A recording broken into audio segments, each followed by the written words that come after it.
श्री ओम करणी, श्री ओम करणी, श्री ओम करणी, श्री ओम करणी। नमस्कार। आज की वार्ता में चौथे अध्याय के 5 श्लोकों का वर्णन मिलेगा। ये 5 श्लोक हैं 6, 7, 8, 9, 10।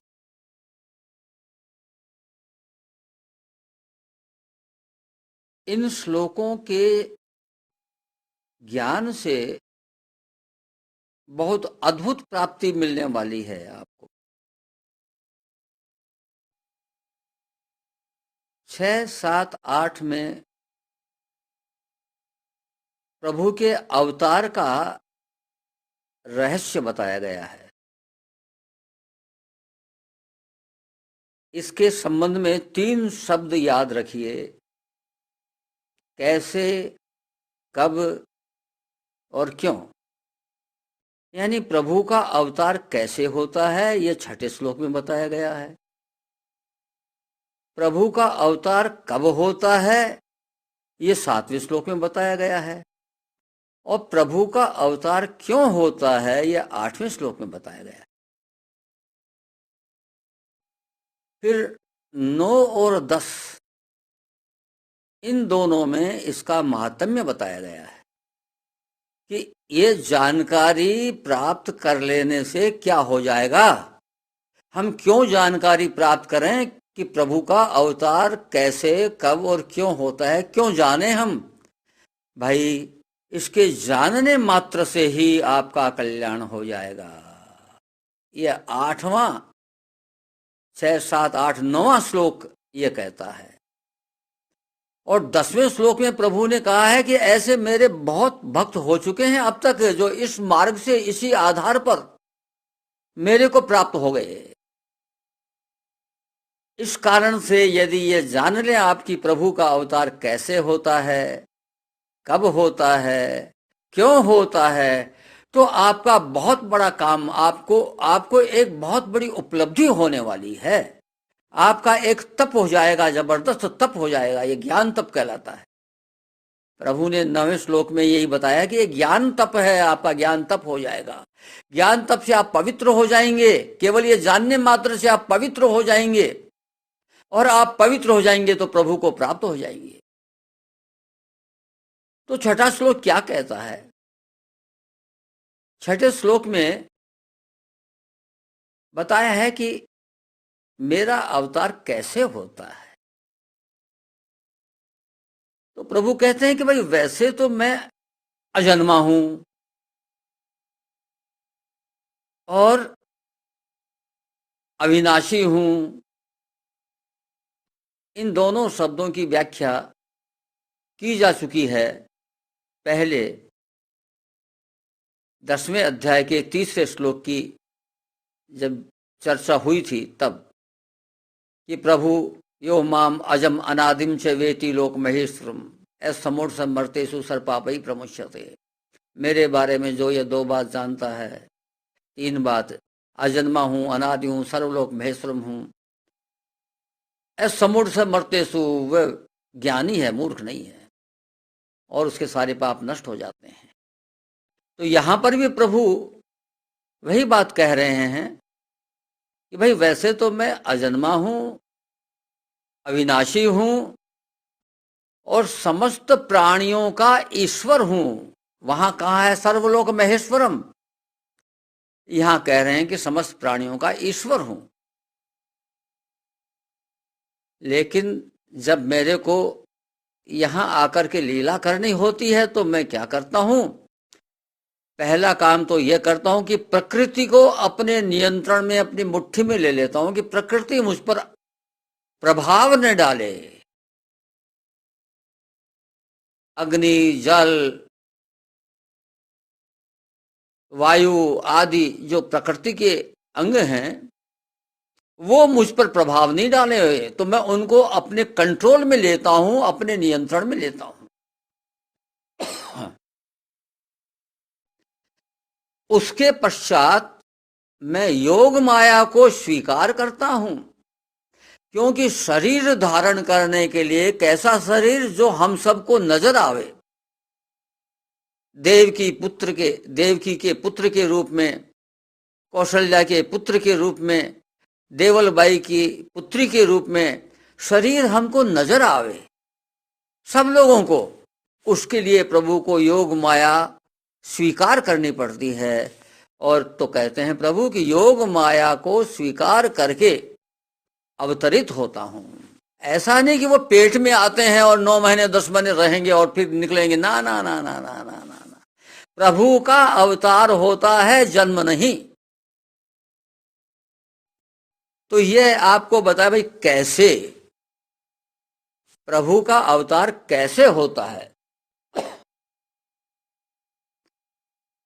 अब 7वें श्लोक में प्रभु बता रहे हैं कि मेरा अवतार कब होता है। तो कहते हैं, बहुत प्रचलित श्लोक रहा है, आप लोगों ने खूब सुना है, यदा यदा ही धर्मस्य ग्लानिर्भवति भारत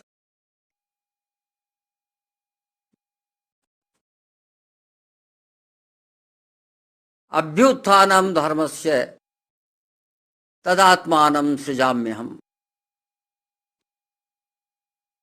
यदा यदा ही धर्म से, जब जब धर्म की ग्लानि होती है, धर्म के संबंध में ग्लानि होती है। देखिए, इसको बहुत अच्छी तरह से समझना आवश्यक है। धर्म के संबंध में ग्लानि होती है और अधर्म का अभ्युदय होता है, तब मैं समय समय पर युग युग में अवतार लेता हूं, प्रकट होता हूं। तो धर्म की ग्लानि होती है हमारे मन में। ये ग्लानि क्या है भाई, धर्म क्या है भाई, ये तो जाने कम से कम थोड़ा बहुत। देखो, भागवत में आया है कि धर्म के 4 चरण होते हैं। कौन कौन से? पहला है सत्य, दूसरा है तप जप, एक ही बात है, तीसरा है दया और चौथा है दान। ये धर्म के 4 चरण हैं। सतयुग में धर्म अपने चारों पैरों पर खड़ा रहता है, यानी 100% उसका स्टैंडर्ड माना गया है, मापदंड माना गया है सतयुग के लिए।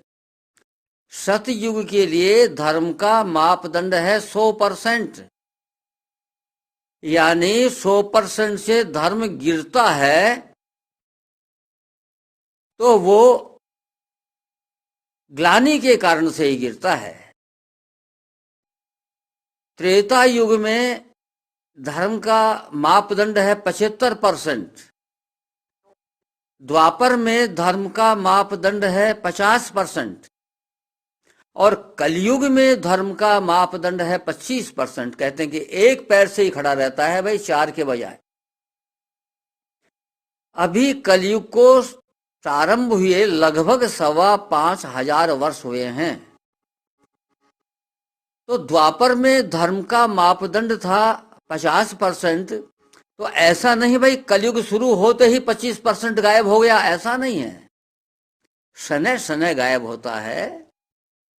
और अभी तो जो 25%, ये इसको संध्या काल बोलते हैं। एक युग जाता है, दूसरा युग आता है। जैसे दिन जाता है और रात आती है, संध्या काल आता है ना, वैसे ही इसको भी संध्या काल कहा गया है।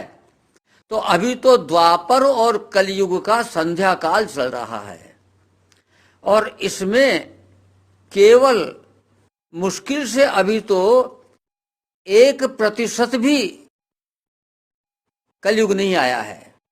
क्योंकि कलयुग की उम्र है 4,32,000 वर्ष। 4,32,000 वर्ष कलयुग की आयु है, और उसमें से केवल 5,25,000 के लगभग वर्ष अभी गए हैं। तो भाई कितना सा आया ये? लगभग 1% से थोड़ा सा ज्यादा मान लो। तो 1% से थोड़ा सा ज्यादा मान लो, सवा मान लो भाई, तो 50% धर्म गायब हो चुका था द्वापर में, और अब वो 50% गायब होना शुरू हो रहा है धीरे धीरे। तो 50 में से सवा गया, 1.5 गया, तो भी भाई 48.5% धर्म अभी मौजूद है। इसी में हम इतने घबरा रहे हैं, परेशान हो रहे हैं। और उस समय की कल्पना करो जब कलयुग शुरू होगा, यानी 25% गायब होने पर तो कलयुग शुरू होगा। अभी तो संध्या काल चल रहा है, और जब धर्म रह जाएगा 5%, 7%, 10%, तो आप अंदाज लगाओ कि प्रजा की क्या हालत होगी। तो ये मापदंड प्रभु के तय किए हुए हैं, हमारे नहीं। आप भगवान ने पहले अधर्म को पैदा किया और बाद में धर्म को पैदा किया। तो प्रभु की व्यवस्था ही ऐसी है, तो हमको स्वीकार कर लेना चाहिए, विचलित नहीं होना चाहिए। अभी तो बहुत अच्छा समय चल रहा है हमारे यहाँ पर, और इस समय तो कोई वो अंतर और प्रत्यंतर जो हुआ करते हैं ना, वो कोई बहुत ही बढ़िया है। घर घर के अंदर, जगह गांव गांव के अंदर, जगह जगह के ऊपर भागवत के पाठ हो रहे हैं, लोग बाग पूजा पाठ भी कर रहे हैं, हवन भी हो रहे हैं, यानी तरह तरह से भगवान की पूजा हो रही है।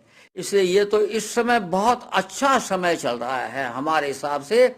अभी कलयुग बेचारा बड़ा कमजोर हालत में है, और तभी हम घबरा रहे हैं। नहीं भैया, ये तो बहुत ही अच्छी स्थिति है हमारी, क्योंकि कलयुग में एक बहुत विशेषता भी है।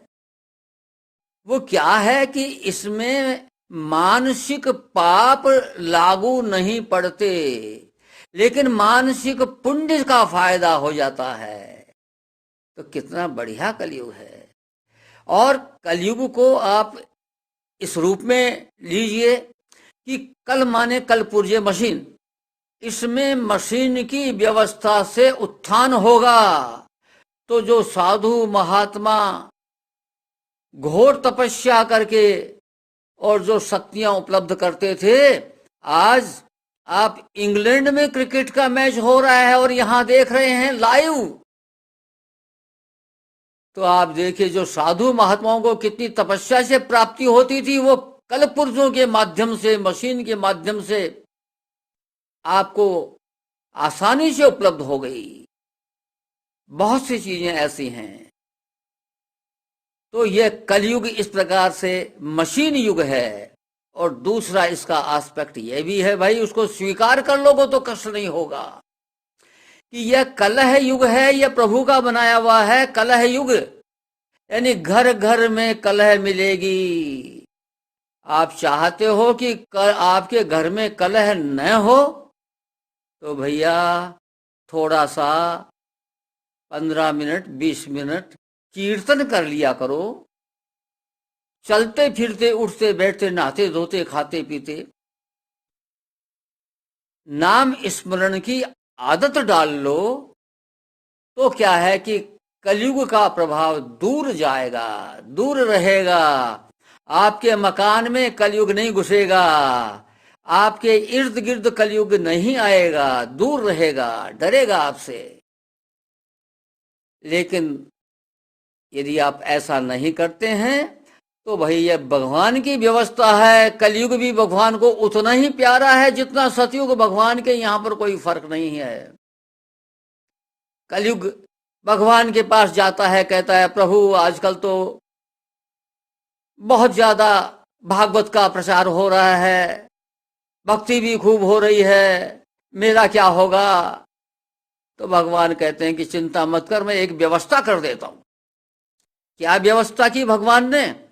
कि भाई इस जन्म के पाप जो हैं वो लगभग 90% अगले जन्मों में भोगेगा, और इस जन्म के केवल 10% पाप ही इस जन्म में भोगे जाएंगे। ये प्रभु की व्यवस्था की हुई है।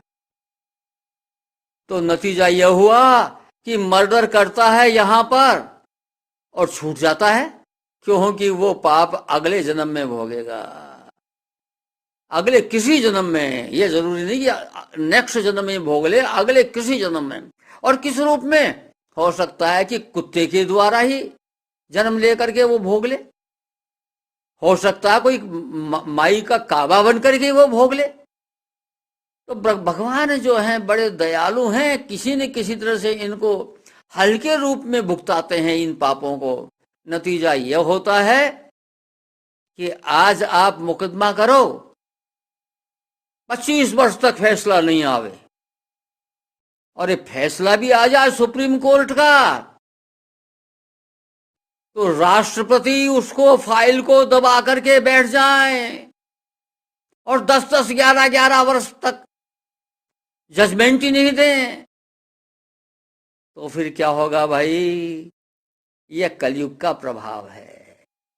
इसके लिए आपको कोई आलोचना आपको नहीं करनी चाहिए। जो आध्यात्मिक मार्ग पर चल रहे हैं उनको इन बातों से कोई लेना देना नहीं। यह कलयुग का प्रभाव देखो इसमें। सांसारिक व्यवहार के हिसाब से अखबारों को अपनी बात कहने दो, नेताओं को अपनी बात कहने दो, लेकिन जो साधना में लगे हुए साधक हैं वो इनसे विचलित न हो, इनसे प्रभावित न हो, क्योंकि यह प्रभु की व्यवस्था मान करके स्वीकार कर लो भाई। आनंद आनंद ही आनंद है। तो ये मैंने आपको बताया, ये धर्म के 4 चरण हैं। तो यदा यदा ही धर्म से ग्लानिर्भवति भारत, इन 4 चरणों के संबंध में ग्लानि उत्पन्न हो जाए। ग्लानि क्या? रे क्या रखा है रे, सत्य बोलो सत्य बोलो। अरे भैया खाओ पियो मौज उड़ाओ, क्या है? छल कपट पाखंड झूठ, आज का जमाना ही ऐसा है। तो यानी सत्य के प्रति ग्लानि हो गई, सत्य के प्रति श्रद्धा नहीं है। अब यह ग्लानि है, यह है ग्लानि कि सत्य के प्रति, दया के प्रति है। अरे मारो कूटो, छीन लो, मर्डर कर दो, कुछ भी कर दो रुपयों के लिए, अपनी बात के लिए, प्रॉपर्टी, कुछ भी करो भाई। यानी दया गई, दान धर्म गया, जप तप गया और सत्य गया। इनके प्रति मन में श्रद्धा का अभाव हो गया, ग्लानि की वृद्धि हो गई। यह है यदा यदा ही धर्म से ग्लानिर्भवति भारत। अब देखिए, प्रभु की मर्यादा, प्रभु का तय करना कि मैं कब अवतार लेता हूं, जब धर्म के प्रति प्रजा में ग्लानि हो जाए। तो अभी तो भाई पूरी ग्लानि हुई नहीं है। अभी भी हम, जो आदमी ईमानदार है, सत्यवादी है, धर्मात्मा है, दयालु है, उसका हमारे मन में सम्मान होता है, हम उसके प्रति श्रद्धान्वित होते हैं। इसलिए अभी तो ग्लानि की स्थिति वो आई नहीं है, इसलिए प्रभु का अवतार अभी दूर है। तो यदा यदा ही धर्म से ग्लानिर्भवति भारत, अभ्युत्थानम धर्म से तदात्मानम सजाम्यम, यानी अधर्म का उत्थान हो। तो अधर्म का उत्थान तो हो रहा है, लेकिन बहुत ज्यादा नहीं। द्वापर में अब में कोई ज्यादा फर्क नहीं है, क्योंकि अभी द्वापर से एक पर, जब द्रौपदी का चीरहरण हो रहा था, विश्व पितामह द्रोणाचार्य ऐसे ऐसे धर्मात्मा और ताकतवर बैठे बैठे एकदम से सिर झुकाए सब कुछ देख रहे थे, सब कुछ सुन रहे थे।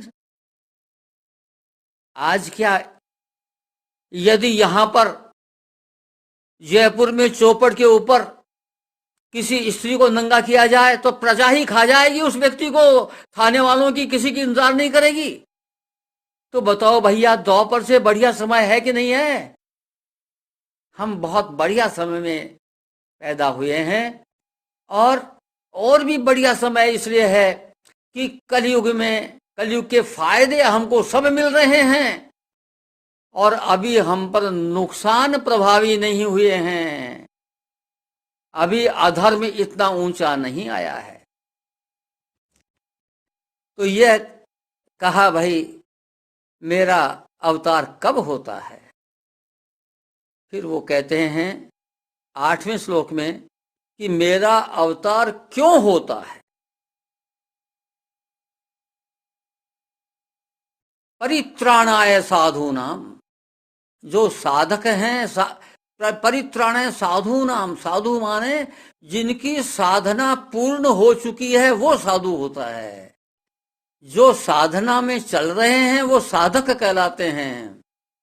तो परित्राणाय साधूनाम, साधु हो गया, अभी साधु नहीं हुआ है पूरा, तो फिर वो साधक ही है। पूर्ण साधु होने पर उसको सिद्ध भी कहते हैं। तो परित्राणाय साधूनाम, साधुओं का उद्धार करना, एक लक्ष्य तो मेरा यह होता है। और विनाशाय से दुष्कृताम, दुष्टों को दंड देना, उनका नाश करना, दूसरा लक्ष्य मेरा यह होता है।